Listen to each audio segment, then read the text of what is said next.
윤석열 대통령이 취임 100일을 맞아 연 기자회견에서 경제 기조를 민간과 시장, 서민 중심으로 가져가 정상화했다며 앞으로 기술 혁신을 통해 산업을 선도하기 위해 힘쓰겠다고 밝혔습니다.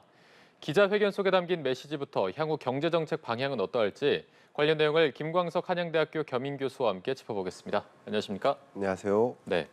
자, 오늘 윤석열 대통령 취임 100일 기자회견이 있었습니다. 저희가 다양하게 분석한 내용을 전해드리고 있는데 이번에 경제 관련해서 좀 중요하게 담긴 내용이 있다면 어떤 게 있을까요? 일단 한마디로 요약한다면 민간 주도 혁신 성장 이렇게 될 것 같습니다. 네. 그러니까 민간 주도라는 단어가 굉장히 의미가 깊은데요. 수레가 있다고 봅시다. 근데 수레를 끌고 갈 것인가 아니면 밀어줄 것인가의 문제일 것 같아요. 다시 말하면 끌고 갈 것이다라는 것은 정부 주도입니다. 네. 그러니까 정부 주도라는 것은 방향을 정부가 결정하겠다. 힘은 너희가 줘라 이런 느낌이고요. 반대로 밀어주겠다라는 것은 민간 기업이 주도하되 방향을 스스로 결정하고 혁신 성장화되 여러 가지 힘을 뒷받침해 주겠다라는 해석을 해보시면 좀 쉬울 것 같습니다. 그래서 민간의 자유를 최대한 보존해 주고요. 그리고 민간 스스로 혁신을 또 추구할 수 있도록 또 기업 자체적으로 자율적으로 또 창의적으로 어떤 역량을 최대한 발휘할 수 있도록 정부의 역할을 좀 최소화하고 필요한 부분을 지원해 주겠다라는 방향성이 담겨 있지 않을까 생각합니다. 네. 저희가 이제 기자회견을 분석할 때 보면 어떤 단어가 몇 번 나오는지 분석하면서 네. 여기에 좀 중점을 두고 있구나 이런 부분을 좀 짐작해 보곤 하는데 이번에 경제가 18번 언급이 됐습니다. 네. 그만큼 좀 비중을 많이 뒀다 이렇게 보면 될까요? 네, 맞습니다. 여러분도 이미 체감하고 있다시피 지금 현실 경제가 녹록치가 않습니다. 맞습니다. 물가는 높고 또 소득은 줄어들고 사업도 안 되고 여전히 불확실성은 정말 많이 이야기되고 있고 금리는 또 올라가고 대출하기는 어려워지고 정말 여러 가지 것들이 어려운데요. 네. 그렇기 때문에 이 국민들이 바라는 이 경제 살리기에 초점을 둘 것이고요. 그 경제를 살리기 위해서는 민간 주도 혁신 성장을 이뤄야 되겠다라고 판단하고 있다고 해석할 수 있겠습니다. 네. 윤 대통령이 또 이어서 이런 말도 했습니다. 앞으로 이제 육성 기업 성장을 가로막는 규제를 혁신을 하고 네. 재정 위기 극복을 위해서 허리띠를 졸라매겠다 이런 발언을 했는데 이런 네. 걸로 봤을 때 앞으로의 정책 방향을 좀 예측해 본다면 네. 어떤 방향으로 갈 거라고 좀 보십니까? 네, 민간 기업들이 혁신 성장을 한다라는 것은 혁신적인 성장은 기존의 룰과 다른 룰이 필요하다는 전제가 깔리겠죠. 네. 가장 대표적인 예가 많이들 인용하는 그 표현이 드론이 날고 싶은데 드론을 못 날게 막는 거죠. 규제가 마찬가지 그런 이야기라고 볼 수 있는데 디지털 헬스케어 산업이라든가 또 자율주행차라든가 핀테크와 같은 여러 혁신 산업들이 있습니다. 그러면 기존의 산업에서 만들어져 있던 규제는 지금 이 새로운 산업에는 적용되기 어려운 여건이라고 볼 수 있는 거죠. 그렇기 때문에 이미 지난달 말 기준으로 했을 때 정부가 관리하고 있는 그 규제가 한 1,004건 정도 되는데요. 그중에서 이미 법령 개정 등을 통해서 140건 정도를 개선 조치를 완료했고요. 또 중요한 것은 703건 정도는 소관부처가 이미 개선 조치를 진행하고 있습니다. 더 중요한 메시지를 한 가지 말씀드리면요. 네. 윤 대통령이 직접 이 규제혁신 전략회의를 주재하겠다. 그러니까 대통령 주재의 회의를 이끌겠다. 그만큼 민간 주도 혁신 성장을 이뤄나가기 위해서 정부가 해야 될 역할은 어떻게 보면 기존의 고리타분한 그런 규제, 기업의 혁신 성장을 방해하는 그런 걸림돌 이런 것들을 해소하는 데 집중해 보겠다라는 그런 메시지가 아닌가 해석해 볼 수 있겠습니다. 네. 그리고 앞서 말씀드렸던 이제 허리띠를 졸라맬 것이다. 좀 재정 건전성을 회복하겠다 이런 의도로 읽히는데 이런 재정과 관련해서는 좀 어떤 정책들이 나올 거라고 저희가 보면 될까요? 네, 기본적으로 많은 여러분들이 관심 갖고 있는 것이 법인세일 것이죠. 네. 결과적으로는 이 법인세, 이 세제를 정상화하는 노력이 필요하겠다라고 판단하고 있습니다. 그러니까 결과적으로는 이 법인세제를 정상화, 정비하겠다 이 얘기는 기업들이 적극적으로 투자하고 일자리를 만들어 나가는 데 집중하라. 그런 부분에 적극적으로 임하는 기업들에게 세제 혜택을 적극적으로 주겠다, 인센티브를 주겠다라는 것이죠. 그래서 그런 인센티브가 없으면 적극적으로 투자할 리 없고 신사업 진출할 리 없고 그러므로 인해서 일자리가 나타날 리가 없겠지만 청년들이 원하는 그런 안정적인 좋은 일자리가 만들어지기 어렵겠지만 민간이 주도하게 만들고 그렇게 하면 더 적극적으로 이 세제 혜택을 주겠다라는 그런 방향성을 제시함으로써 민간 기업이 지금 억눌린 이런 불확실성이 높은 이거 민간 기업의 투자 의지가 꺾인 이런 경제 속에서도 어쨌든 경기 부양을 위해서 이 투자에 적극적으로 나설 수 있도록 환경을 마련해주기 위한 방향성을 제시하고 있는 것이 아닌가 생각해 볼 수 있겠습니다. 지금 말씀해주신 법인세 얘기를 듣고 또 이제 윤석열 대통령이 이번 취임 회견에서 성과로 소득주도 성장과 탈원전 정책 폐기를 또 꼽았습니다. 그렇다면 전 정부에서 이어졌던 뭐 경제 정책들의 대부분이 좀 바뀔 것이다로 좀 저희가 해석해야 될까요? 네, 맞습니다. 그러니까 기본적으로 정부 주도냐 민간 주도냐라는 이 컨셉의 변화라고 볼 수 있겠고요. 어떻게 보면 이 분배가 더 중요하냐 성장이 더 중요하냐라는 것을 고를 때 전 정부에서는 어떻게 보면 분배에 초점을 뒀었다. 소득주도 성장의 의미가 그거죠. 근데 분배를 하다 보면 건전한 경제가 형성되고 건전한 성장이 이어질 수 있겠다라고 보면서 분배를 우선시했다고 볼 수 있고요. 현 정부에서는 분배보다는 기업들을 혁신적으로 성장시키면 자연스럽게 낙수 효과가 나올 것이다. 그래서 분배도 적당히 이루어질 수 있을 것이다라는 기조적 변화가 있다라고 해석하시면 좋겠습니다. 네, 알겠습니다.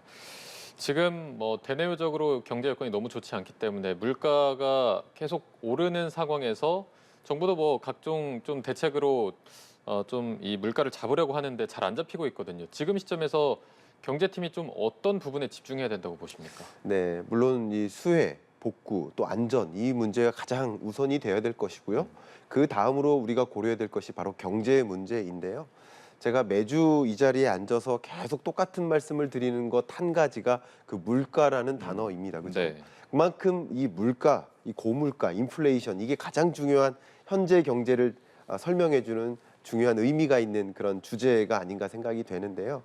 중요한 것은 이 소비자 물가 상승세가 아직도 고점을 갱신할 여지가 남았다라는 거죠. 아직도 이게 고점이 아니다라는 것을 확인케 해줍니다. 네. 제가 여기 앉아 있는 동안 이 곡물 가격이 3분기에 더 상승한다. 그것은 식료품 물가에 또 반영되는 절차가 있다. 이렇게 이야기가 나오지 않았습니까? 그뿐 아니라 우리나라 경제에 있어서 고질적인 문제가 매년 똑같은 이 7, 8, 9월에 등장하는 문제, 농산물 가격 급등이에요. 네.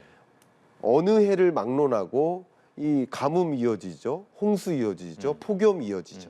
그러면 농산물 수확량에 엄청난 조정이 있습니다. 공급이 부족하고 추석 연휴를 맞이하다 보니까 수요는 폭증하면서 자연스럽게 이 수급이 안 맞기 때문에 농산물, 축산물까지 포함해서 가격이 급등하는 현상입니다. 그런데 그 어느 해보다도 22년 지금이 가장 이 수혜, 계절적 요인이 가장 크지 않습니까? 그러면 우리가 유추해 보건대 농산물 공급에 엄청난 지장이 있다라고 해석해 볼 수 있겠고, 네. 그러면 우리는 곧 9월 달에 받아들 이 8월 성적표죠. 물가 상승률. 이 지표를 미리 예상해 볼 수 있는데 다른 건 몰라도 적어도 농축수산물 같은 경우는 엄청나게 폭등하겠구나. 그러면 이런 과정에서 이어지는 것은 서민의 아픔인 거죠. 서민들은 정말 이 소득의 절대적인 비중을 식료품 소비 지출하는 데 쓰는데 이 식료품 소비 지출액이 계속 커지면 삶의 질 자체가 절하되는 굉장히 어려운 국면에 놓여 있지 않나 이런 해석을 해볼 필요가 있고, 역시 경제팀에서는 이 부분을 가장 중점에 놓고 해결책으로서 대응책을 강구해야 되지 않을까 이런 생각을 해봅니다. 네. 말씀해주신 대로 지금 추석이 한 달도 남지 않은 상황이어서 더 좀 걱정이 큰 것 같은데 이제 국민분들께서 조금 물가가 안정됐다는 거를 체감하려면 네. 어느 정도 시점이 돼야 좀 체감할 수 있을까요? 네, 저는 10월 정도가 되어야 된다라고 생각을 10월 합니다. 정도요? 네. 일단 기본적으로 국제 유가는 2분기가 고점이고 3분기, 4분기는 안정화되는 것으로 미국 에너지 정보청에서 전망치를 발표를 했고요. IEA나 IMF도 비슷한 전망을 하고 있습니다. 국제 유가는 고점을 찍고 떨어지는 길인데 그렇다고 해서 당장 소비자 물가가 잡히는 것은 아닙니다. 국제 유가 말고도 다른 여러 원자재 가격도 영향을 미치기 때문인 것이고요. 더 중요한 것은 원자재 가격이 하락할지라도 이것이 소비자 물가에 반영되는 데는 상당한 시간적 갭이 있습니다. 대략 3개월 정도 걸립니다. 네. 또 중요한 것은 이 물가 상승률, 여러분들이 체감하시는 그 물가라는 단어는 물건의 가격 그 자체예요. 100원이냐 200원이냐 그겁니다. 그러나 저와 같이 경제를 분석하는 사람들은 물가라는 단어보다 100원, 200원보다 물가가 얼마나 상승했나, 100원에서 100% 올랐나, 50% 올랐나, 물가 상승률이라는 단어에 더 주목합니다. 다시 말씀드리면 물가 상승률이 혹여나 10월 달에 이미 고점을 찍고 떨어지는 것을 만날지라도 가격은 여전히 상승하고 있다는 거죠. 물가 상승률이 둔화될 뿐 가격은 여전히 오르고 있기 때문에 이 여러분들이 느끼시는 굉장히 큰 부담, 이 물가 부담 이런 것은 계속될 수 있겠다라고 말씀드리고 설명을 쉽게 한번 드려보면 네. 이 볼펜이 100원짜리가 200원으로 올랐어요. 그리고 또 300원으로 올랐어요. 가격은 계속 100원씩 오르고 있습니다.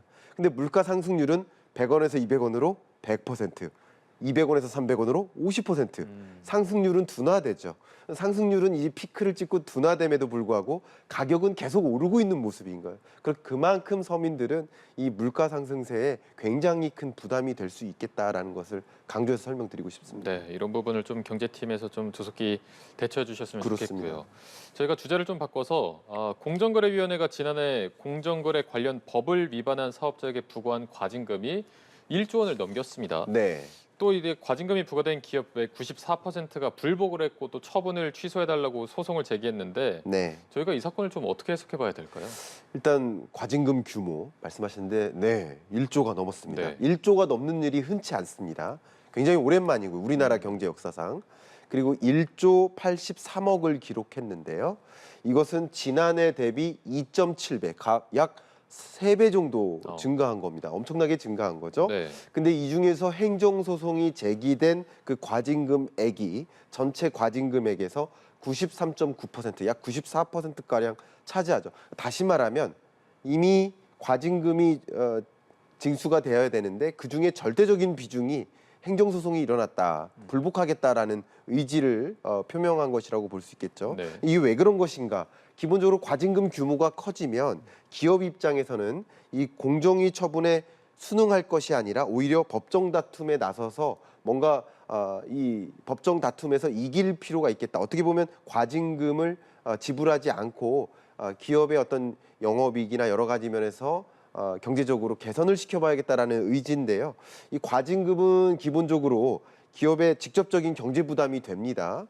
그렇기 때문에 소송 비용을 들여서라도 어떻게 보면 처분의 타당성을 확인해보는, 따져보는 그런 절차를 거치고 상당 비중의 과징금을 지급하지 않는 방향으로 대응을 해봐야 되겠다라는 판단이라고 해볼 수 있겠습니다. 네, 이 공정위 내에 공정위 기업 집단국이라는 게 있더라고요. 네. 재벌의 저승사자 이렇게 맞습니다. 불리기도 하는데 네.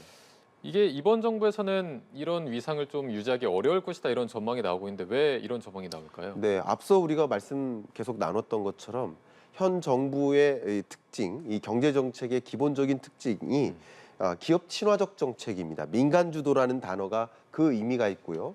또 혁신 성장을 조성하기 위해서 규제를 혁파한다. 이런 일종의 경제 정책 기조 자체가 기업 친화적인 성격이 짙게 묻어져 있다. 이렇게 해석해 보실 필요가 있고요.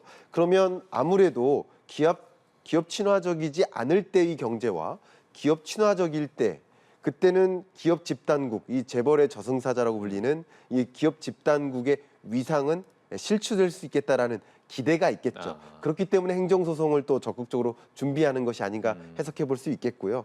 실제 윤 대통령이 하신 말씀을 한번 인용해 보겠습니다. 뭐라고 했냐면 공정위 조사권, 즉 이 행정 서비스, 이 공정위의 여러 정부 활동이 행정 서비스다. 다시 말하면 서비스 마인드가 필요하다. 이게 행정 서비스로서 어떻게 보면 공정위 규율을 다시 재정비할 필요가 있겠다라는 그런 의지를 작업을 최우선으로 가져가겠다라고 밝힌 것처럼 어떻게 보면 기업들은 이 과징금 징수액을 그대로 지급하는 것이 아니라 행정소송을 거쳐서 이 법은 변화가 없지만 그 법에 대한 해석이 달라질 수 있기 때문에 그런 차원에서 이 과징금 징수를 그대로 지급하기보다는 행정 소송에 임하고 있다 이렇게 해석해 볼 수 있겠습니다. 네, 알겠습니다. 자, 이런 가운데 국내 주요 기업들이 올해 상반기에 호실적을 거둔 것으로 나타났습니다. 전체 20개 업종 가운데 19개 업종의 매출이 더 늘었는데 거의 대부분이 늘었다 이렇게 볼 수 있겠습니다. 네. 매출액이 가장 많이 늘어난 업종 어떤 거였습니까? 네, 지금 발표된 이 조사는 CEO 스코어에서 발제한 것이고요. 약 337개 기업이 상반기 실적 조사에 임했습니다. 그 조사 결과가 나온 것이고요. 1위 이 증가폭으로 매출액 증가폭으로 1위가 바로 석유화학 업종입니다. 어쩌면 당연한 현상이라고도 생각해 볼 수 있겠습니다. 매출액 기준으로 67조 7천억 원이 늘었습니다. 그러니까 전년 동반기 그 이번 반기가 전년 상반기랑 비교했을 때 44% 이상 늘었는데요. 말 그대로 국제 유가 상승에 따른 그런 영향이 있었다라고 판단해 볼 수 있고요. 2위로 많이 증가한 것이 IT 전기전자 영역이라고 볼 수 있고요. 대략 45조 가량 증가했습니다. 또 역시 디지털 전환이라든가 디지털 뉴딜 사업도 마찬가지고요. 메타버스를 비롯한 각종 이 디지털 전환의 움직임 속에서 다양한 이런 수요가 있었다라고 해석해 볼 수 있겠고요. 그다음 3위가 은행입니다. 은행 매출이 45조 이상 증가했습니다. 은행 매출액 증가율로 보면 가장 높습니다. 71% 이상 증가했습니다. 이것은 왜 그러냐? 은행의 이 사업 유형 자체가 대출과 저축이잖아요. 그러니까 저축 금리보다 대출 금리가 높으면 이 저축 혹은 대출 금리 차 이게 수익성이지 않겠습니까? 네네. 그러니까 금리가 계속 올라가는 금리 상승기에서 은행들의 매출을 굉장히 많이 늘었다라고 판단해 볼 수 있는 것이죠. 지금 이제 여러 산업별로 판단을 해봤는데 기업을 하나 거론해 본다면 역시 삼성전자입니다. 매출이 가장 많이 늘어난 기업이 삼성전자고요.